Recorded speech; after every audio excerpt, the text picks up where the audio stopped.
शिवशस्त्र शौर्यगाथा एक असं ऐतिहासिक एक्झिबिशन जिथे शिवरायांचं फक्त एक शस्त्र त्यांची एक अनोखी शौर्यगाथा आपल्या डोळ्यासमोर पुन्हा एकदा उभी करतं.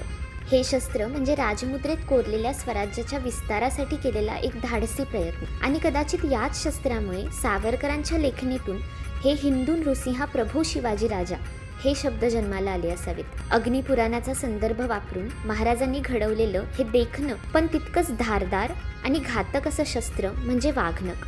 ही वाघनखं लंडनच्या व्हिक्टोरिया अँड अल्बर्ट म्युझियममधून काही काळासाठी भारतात आणली गेली आहेत आणि सध्या ती कोल्हापूरच्या लक्ष्मी विलास पॅलेसमध्ये ठेवली आहेत.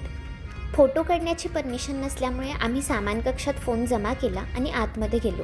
काचेआड ठेवलेली ती वाघनखं पाहताना नजर न कळत खाली झुकते, हात आपोआप जोडले जातात आणि डोळ्यात अश्रू दाटून येतात. कारण हे फक्त हत्यार नाही, तर हा महाराजांचा स्पर्श लाभलेला इतिहास आहे.